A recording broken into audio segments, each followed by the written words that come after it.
नमस्कार, आप सभी का स्वागत है। हिंदू धर्म के प्राचीन ग्रंथ गरुड़ पुराण, विष्णु पुराण, अग्नि पुराण आदि ग्रंथों में कलयुग का वर्णन किया गया है। कलयुग में स्त्री और पुरुष का व्यवहार कैसा होगा, इसका विस्तार से वर्णन मिलता है। आज का मनुष्य यदि इन ग्रंथों में किए हुए कलयुग के वर्णन को पढ़ेगा तो वह भयभीत हो जाएगा। कलयुग का जो वर्णन भगवान श्री कृष्ण ने हजारों वर्षों पहले किया है, यदि आज के समय में देखेंगे तो एक एक शब्द सच साबित हो रहा है। जैसा कलयुग के बारे में कहा गया है वह पूरा का पूरा सच है। स्त्रियों के विषय में जो भी बातें कही गई है उनका एक एक शब्द सच होता दिखाई दे रहा है।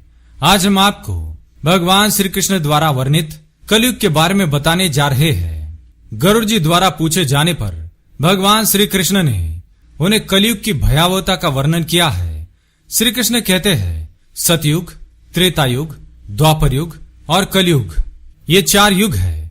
इन चारों युगों में कलयुग सबसे छोटा और सबसे भयंकर है। कलयुग ही सबसे दुखदायक है। कलयुग में पाप जब उसके अंतिम चरम पर होगा, धर्म का संपूर्ण नाश हो जाएगा, तभी भयंकर प्रलय से इस सृष्टि का विनाश होगा। भगवान श्री कृष्ण ने कलयुग में स्त्री और पुरुष कैसे होंगे, उनके कर्म कैसे होंगे, उनका व्यवहार एवं स्वभाव कैसा होगा, इसके बारे में बताया है। आइए आपको संक्षिप्त में बताते हैं पुराणों में कलयुग का वर्णन किस प्रकार से किया है। सबसे पहली बात, बलवान पुरुष ही सबका स्वामी होगा। गरुड़ पुराण के अनुसार चाहे वह किसी भी कुल में जन्मा क्यों न हो, जो बलवान होगा वही सभी का स्वामी होगा। वह सभी वर्णों से कन्या ग्रहण करेगा। दूसरी बात, कलयुग में जिस भी व्यक्ति के मुख से जो कुछ भी निकल जाएगा उसे ही शास्त्र समझा जाएगा। कलयुग में ढोंग और पाखंड उसके अंतिम चरम पर होगा। इस समय मनुष्य पिशाच, दानव, मुर्दे, मशान, ढोंगियों की पूजा करेंगे, उन्हें ही देवता मानेंगे। उन ढोंगियों को देवताओं के ऊपर स्थान दिया जाएगा अथवा उन्हें देवताओं का अवतार मानकर उनकी पूजा की जाएगी। तीसरी बात, कलयुग में उपवास, व्रत, दान, धर्म, तप आदि प्रकार के कार्य लोग अपनी इच्छा के अनुसार करेंगे। कोई विधि का पालन नहीं करेगा। उपवास एवं व्रत में लोग किसी भी चीज का सेवन करेंगे। चौथी बात, कलयुग में थोड़ा सा ही धन प्राप्त करने पर लोगों को धनवान होने का गर्व हो जाएगा। मनुष्य धन का उपयोग दिखावे के लिए करेगा। हर कोई स्वयं को धनवान दिखाने में लगा रहेगा। पांचवी बात, जो पति धनहीन होगा अथवा जिसके पास पैसा नहीं होगा उस पति को स्त्रियां छोड़ देंगी। और कलयुग में धनवान पुरुष ही स्त्रियों का पति होगा। जो मनुष्य अधिक धन कमाएगा वही स्त्रियों का स्वामी होगा। छठी बात, कलयुग में मनुष्य केवल दूध के लिए गाय को पालेगा, लेकिन गाय की कभी सेवा एवं पूजा नहीं करेगा। सातवीं बात, कलयुग में मनुष्यों का सारा धन घर बनाने में ही खर्च हो जाएगा। वह दान धर्म कभी नहीं करेगा। प्रत्येक मनुष्य की बुद्धि केवल धन कमाने में लगी रहेगी। वह ईश्वर में अपना मन कभी नहीं लगाएगा। आठवीं बात, कलयुग में स्त्रियां केवल सुंदर पुरुष की कामना में स्वेच्छाचारिणी होंगी।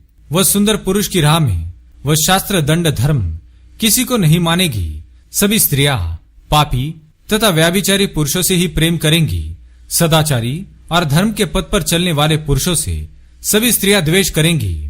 नवी बात, कलयुग में मनुष्य को अन्याय करके धन प्राप्त करने में आनंद महसूस होगा। उन्हें दूसरों को दान करने में अथवा दूसरों को भोजन करने में सुख की अनुभूति नहीं मिलेगी।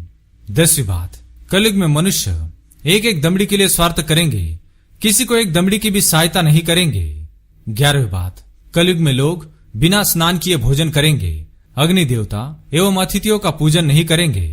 कलयुग की स्त्रियां विषयालोलुप, छोटे शरीर वाली, ज्यादा भोजन करने वाली, कम संतान उत्पन्न करने वाली और मंद भाग्या होगी।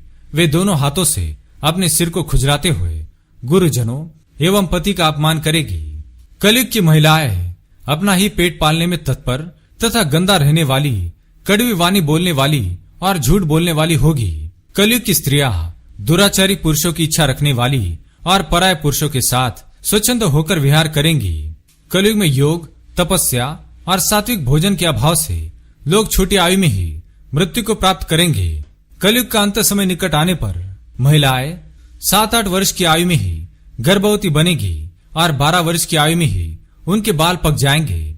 कोई भी मनुष्य 20 वर्ष से अधिक जीवित नहीं बच पाएगा। जब अल्पवृष्टि होने लगे, सभी खेत अनाज उत्पन्न नहीं कर पाएंगे। सूर्य अधिक तप्त और उष्ण होंगे। सभी फल रस से रहित होंगे और हर तरफ केवल शमी के पेड़ ही दिखाई देंगे। तो समझ लेना चाहिए कि अब कलयुग का अंत निकट आ चुका है। तो दोस्तों, इस प्रकार से हमारे पुराणों में कलयुग का वर्णन किया है। क्या आपको लगता है आज के समय में बिल्कुल ऐसा ही हो रहा है? तो कमेंट में जय श्री कृष्ण अवश्य लिखें। साथ ही चैनल को सब्सक्राइब करें। धन्यवाद।